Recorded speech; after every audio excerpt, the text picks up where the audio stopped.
Šiandien vienas verslo logistikos studentų turėjęs galimybę laimėti net 1000 eurų Venipak stipendiją. Eime sužinoti, kas kitas laimingasis. Tai norim įteikti Adrijai stipendiją. Vienkartinį ačiū už motivaciją, už tą domėjimąsi, už tai, kad domitės mūsų įmonę, matot perspektyvą. Tai kaip jautiesi laimėjusi stipendiją? Labai puikiai, tikrai labai laiminga ir nemeluosiu, net nesitikėjau, tai tikrai labai daug džiaugsmo.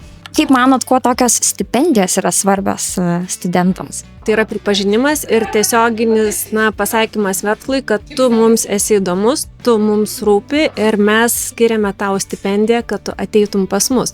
Ką tokio parašei savo motyvaciniam laiške, kad manai, kad pasirinko būtent tave?